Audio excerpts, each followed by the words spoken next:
What's up guys, welcome back to the channel and welcome back to another video. If you're a follower of my channel, then you know I make a ton of videos testing the Tesla Autopilot system and full self-driving system beta on public roads, and I've even made a video talking about whether full self-driving's $10,000 price or $8,000 at the time is actually worth it. So in this video, there's actually a YouTuber that I watch by the name of Shelby Church, and she actually made a video reviewing the Tesla full self-driving system, and it's titled "Tesla's full self-driving car is here, ... does it really work?" So in this video, I'm gonna go ahead and watch it. It's a 14-minute video, and we're gonna give our thoughts on it, see what she got right, and really just give my response to it. So welcome back to the channel and thanks for watching the video, and let's get into it.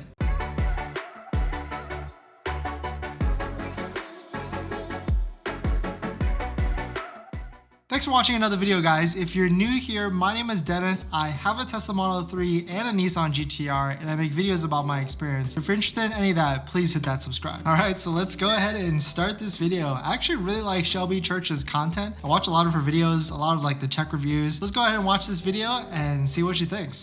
Tesla just released a beta version of Autopilot that allows the car to handle nearly every driving situation itself, including reacting to stoplights and stop signs. Now, to a lot of people, this is probably pretty crazy and maybe a little terrifying to let the car do nearly all the driving itself. Yeah, it's actually, if you're a new Tesla driver, it is really terrifying. You have to get used to how the computer works, how it thinks, because it is very, like, I guess it's a computer, so it's got some logic built in, so you have to get used to how it changes lanes, how it sees stuff, and really how it's only be able to see stuff using the cameras, so you have to really be careful. This is really cool. One thing I noticed is that this is the actual new full self-driving beta that not too many people have, and in one of my recent videos where I actually covered all the different news of Tesla news in the past week, they're actually kicking drivers off of this program because they're not paying attention enough while driving in full self-driving beta. So this is also pretty cool. This looks like maybe a Model 3 Performance or a Model Y Performance Stealth, but it looks like it's matte black with everything blacked out, so it's either a new 2020 or 2021, or they did those custom modifications themselves. So today, myself and Gally from Hyperchange are gonna be the guinea pigs for you guys and put this new version of Autopilot to the test on the streets of LA to see how it handles it.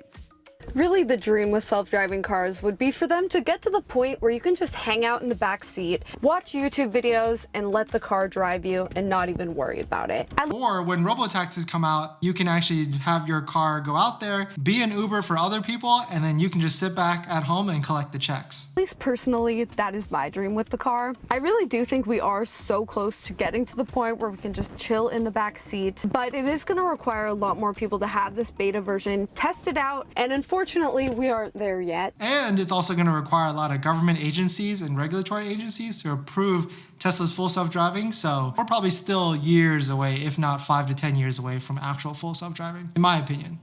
But we are getting closer than ever, and it's pretty exciting. First, before we get into the video, I wanted to let you guys know Omaze is giving away another Tesla. All right, so let's go ahead and skip the sponsor. So that's probably why this video is 14 minutes long, but go ahead and if you're interested in winning a Tesla, just go to Omaze and see if you can win.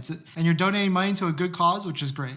So first, let's take a look at how different the screen is, and then I'll show you guys the test driving footage. So the full self-driving beta has a very different interface on the Tesla's screen than the normal Autopilot. It actually really surprised me, and I wasn't expecting this at all. I feel like you're getting the programmer's view, and it doesn't look anything like the normal Autopilot that I'm used to. It kind of looks like an old arcade game. The normal Autopilot. That's the one thing with Tesla. It is really cool to see that Tesla is allowing their drivers to explore this beta and be testers for them. I guess it can be cool and it can't be cool because we're really just beta testing their product for them and testing it on the roads. But it's cool to see this developer type look into the vehicle, which I've yet to see. But you can see that it flips back and forth between when it's enabled or unenabled. And I think it also flips back and forth between highway roads and city roads. But for instance, this is how you can see how the computer is detecting a bunch of objects on the road and then changing the visualization so that you can interpret it as a human. And I think it is just a reminder that it's not a finished product yet. Now let's take it on an actual test drive. We took it through a few tricky situations, so you're gonna want to see how it handles this. All right, so we're on the streets of LA, and yeah, this is West Hollywood, so not like the toughest driving ever, but you get some aggressive drivers here. and we'll see how. It's definitely pretty tough to drive in LA. There's a lot of variables at all times, especially these local roads like this. And I can't tell what time it is, but it looks like it might be midday or afternoon rush hour. So this is really where full self-driving is gonna bug out a lot in these types of situations. The types of situations where full self-driving does a really good job is empty, open highways or suburban roads that really just don't have any traffic at all. I handled it. Like that right there, though. And like, that was right in front of the yellow and it totally handled it. So let's replay and slow that one down a little bit. I mean, I think that the Tesla autopilot handled this situation similarly to how I would. So I think there's two things that are going on in this actual event. It looks like the light just turned yellow and the car moved across. So the computer was probably detecting both, and it looks like it braked just a little bit and then proceeded through the light, which is kind of scary in a sense for a driver because you don't necessarily know what the computers are going to do. Down a bit for the car, but still committed and went through the yellow light. Like that right there, though. And like, that was right in front of the yellow and it totally handled it. And I think this is the biggest change. It's like, so I'm watching it and not doing anything like feet or hands except controlling the speed, like with this thing. And so then that's my max speed. So I feel like that you do a lot more on FSD than you do on like normal autopilot. Like you're constantly fiddling with the speed. That is true. You are constantly fiddling with the speed when you're in autopilot, but not just because you're trying to control the car. The nag timer, or the timer that basically makes sure you're paying attention, flips on every 20 to 30 seconds, even a minute, to make sure you're paying attention. And so you have to spin the scroll wheel knob just to appease the nag timer. Okay, so in this scenario, it was a really tight road where we had to kind of move over for this other car. And the Tesla did seem to figure out what to do, but it was just so slow to do it. It was kind of awkward. We were face to face with these people I could see. So Gally just kind of took over there, but it did seem like it was going to figure out what to do. It just would take longer than most people would. So this second time, since there was nobody in this UPS truck, we let the car just handle it to see what would happen. The last software update, I was like, oh, do I have it? Wow, it got pretty close. This is One thing with the Tesla autopilot system I've noticed, or full self-driving on highways, is it does get really, really close. It probably gets a lot more closer than humans would. We would kind of give it some space just in case someone were to pop out of that truck or behind the truck. But Tesla, being a computer, it just gets as close as possible and then just breezes right through. I mean, this is like a triple black diamond right after the start. I feel like, honestly, that it did that all by itself. That was perfect. So I was impressed it was able to do this. It just does it a little bit slowly, which, gonna be honest, I'm glad it does because it is weird to get used to a car doing this much on its own. So now we're getting to a bit of a busier street and it's gonna have to turn into traffic. And you'll notice that it's kind of hard to see here, but it tells you that it's planning on stopping and it can see the stop sign from far away. So you know what it's gonna do next, and you can look out for if it doesn't know that there's a stop sign there because it won't tell you that it's planning to stop. But in every situation, it did stop for all the stop signs, so that wasn't an issue. So that was probably pretty nerve-wracking for them because you can see Tesla was trying to pump fake a little bit and then it probably accelerated and then braked just because it wanted to make sure there was no cars coming from the other direction. And I thought it handled turning onto a busy street well. It was kind of hesitant, paused, moved up a little bit to get, better view, I guess, and then turned onto the street. And honestly, it was crazy to see the wheel turning like that with just no hands on it. It's pretty wild. So the way it is right now, when you're driving, you can't be recording or distracted at all because there is a little camera in here that can see what you're doing. I mean, who really knows if they're watching all the time or anything, but basically if you have this version of it, you can't be on your phone or they'll take it away. Yeah, and they have actually kicked people off for Exactly. Tesla has announced that they will be kicking drivers, and they've kicked off drivers that are unattentive while on full self-driving. This hacker actually hacked the program and looked into the cameras, and the computer can actually tell when you're looking down at your phone, when you're holding the phone to your ear, or if you're just looking down in general. So it's really trying to make sure that you're paying attention so you can't be on the phone or be distracted any bit. checking their phone or filming while they're on FSD, so that's one thing to be careful of because you're still definitely supposed to be paying attention. So I'll just show you guys some more scenarios we went through and how it handled it because it's pretty cool. So here's one scenario the basic autopilot could not do. The light was red and the car accurately could tell that it was green, waited for the rest of the cars to clear the intersection, and then went through. And it did it fairly quickly, about the pace that a normal human would. Of course, it slows down for stoplights that are at a stop, and this is something that it could actually do with the normal autopilot if there were other cars in front front of you. So it's always kind of been able to do that, and I'd really trust it for that. So here's a scenario that the base... So those two features are actually part of the full self-driving currently, and you don't have to be on the beta release to get that. So it can go through lights, it can stop at traffic lights without cars in front of it on the current full self-driving beta that you can pay $10,000 for now. The autopilot can't do that this one can do. So it's able to get into the left lane when it knows it has to turn left, and it stops at the stoplight. As we can see, it's waiting to turn left here.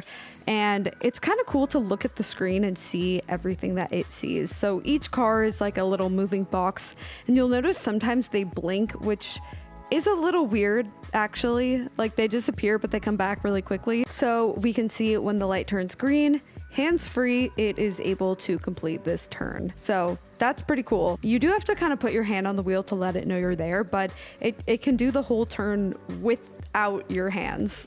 So then I stepped into the driver's. That was actually pretty cool and really smooth. The full self-driving package that you can purchase now, you can't do that. I don't think you can do that type of turn. It would just freak out in the middle of the intersection and then just tell you to take over. It'll start blinking at you with like a red steering wheel symbol and then just tell you to take over basically. To see what it was like to co-pilot on surface streets. All right, so I thought I was gonna be like a little nervous to try this, but after seeing you try it, I'm like, it's not. It was chill. So yeah, let's do it. Let's just have the car drive for me. Okay, here we go. Feels chill so far. No cars around. And it says stopping for traffic control in 500 feet. So I like that. Like that makes me feel like I know what's going on. I know it knows what's going on. It saw that stop sign way ahead of time. Yeah. Pretty cool. That's completely correct, actually. Because Tesla is so good with giving you visualizations, even on the basic autopilot and the full self-driving, you're a little bit more comfortable sitting back behind the wheel because you can see what the car is detecting, whereas other cruise control systems, you don't see that as much, where it's like a basic car in front of you or like lights in front of you. So you can't necessarily see what the computer is thinking, so the visualization screen actually helps alleviate some qualms or stress when you're on autopilot or even full self-driving. And it's gonna turn left. That's cool, because I don't even really know where we're going. Wow. I've never had mine do that, so this is so crazy. Stopping for another traffic control, 200 feet. Isn't it trippy to have it like the wheel turn? Yeah. No, so at this four-way stop, you can see it stopped and it waited for other cars to go, but it wasn't totally sure when it was my turn. So it definitely was my turn to go and the car didn't go. So other cars started to go, then the Tesla started to go, and everyone got confused. So I just took over. That's the one thing with driving in LA with the autopilot system, even on the highways, there can't really be too much hesitation from the autopilot system because LA drivers, or probably a lot of drivers, are very aggressive these days and won't wait for the Tesla autopilot system to make a decision. They'll just make decisions on their own and pass it or go through intersections just like this. So the auto lane change feature of full self-driving has been a pretty good indicator of this. When I first got my Tesla almost 2 years ago now, I would turn on auto lane change and it would sit there for a little bit trying to make sure that the lane to the left was completely empty before going onto that lane, and it would take sometimes 5 to even 30 seconds. Now autopilot and full self-driving is pretty good and aggressive enough where it will just make that auto lane change pretty quickly once it sees an open lane. Okay, so it's... Oh, this is a good one. It's stopping for a while. It was like, is it my turn? Oh. So they definitely think I just suck at driving. Okay, so we could have let it see what happens, but that's why we're paying attention and they're not letting, people just go wild with this, I guess. Exactly. So after you drive on autopilot and full self-driving for at least maybe a couple weeks or a month or two, you get used to how it thinks and you know when you can use the autopilot or full self-driving system, and there's other situations where you can't and it's just going to hesitate too much or glitch out, like I like to say. So next I had a little challenge for the car. I actually know of this really odd 6-way stop in Beverly Hills. And honestly, even normal human drivers get confused here. So I had to see how the Tesla would react to this one. I figured it probably wouldn't be able to handle it because it is pretty complicated. This is a 6-way stop sign. So we're just gonna see. There's no way. I bet it's just not even gonna go. But it's showing like on the screen It knows what to do. all of the cars. So it's aware of everything going on. It probably just isn't sure. So with this situation, it really just wasn't gonna go for a while. So I did nudge it to... You can see in the visualization screen that it can't even detect some of the other intersections far on the other side. So it probably really just doesn't know what to do. So I bet it's just gonna stall out here. Give it the go ahead when I could tell it was my turn. And you can see the wheel goes kind of right to left a lot. And I got nervous, so I took over. But looking back at this footage, it actually had the right idea. Like, it had a path it was gonna take to complete this turn. And I actually do think it would have done it. I just got nervous because it was my first time in this situation. So it did have a couple moments where the car kind of turned here, and I don't really know why. You know, it did some things where I definitely would never use this and go on my phone at this point, and I certainly would not go in the back seat, and Tesla wouldn't let you. Like, it wouldn't even work. But it did impress me with how it handled. You can see there, it starts to do a lot of that left-right jitter, which it actually does that on the current versions of autopilot and full self-driving, where it's trying to figure out the lane. So it moves left, it jiggles within the lane to make sure it's still within that lane using the cameras. Most of these situations. So at this point, it probably is less stressful to just drive yourself than let it drive for you. So how often have you found that you use it, or do you still kind of prefer to drive yourself sometimes? Yeah, to be honest, when I was getting used to it, like, I only did it to show my friends. And then if it's like, all right, I gotta go somewhere, like, I actually want to go there and do it. But now it's been more and more where it kind of does itself, and I get to know where it's good. And so that's where, as a consumer, I think it's already adding a lot of value of, like, I know it'll do really well on this road. I can kind of de-stress and let it do its thing for this part of the drive. So that's already adding a bunch of value, even if it's not totally self-driving. Exactly. So once you get used to the system, you know exactly what areas of the road you can be able to handle well. So you can just throw it on autopilot and maybe get 10, 20% or 50% of your time back. But you still have to pay attention a little bit. When I tell people about autopilot and how good it is, they like to say, a lot of people like to say, oh, well, I just like driving. Well, that's not to say that you have to use autopilot all the time. You can just use autopilot when you need to. If you're in a rush, of course you don't need to use it. You can just drive yourself. But there's times when there's just mundane driving that you have to accomplish to get from point A to point B. It's nice to be able to just throw it on autopilot, sit back or relax just a little bit and let the systems take care of your drive for you. So say you have a commute that you do every day, you would be able to identify the roads that full self-driving does better on and areas where it's still learning. And it's really cool that people are out there testing it out because it's able to capture more information and continue getting better each day. So what did you think? Was it better or worse than your expectations?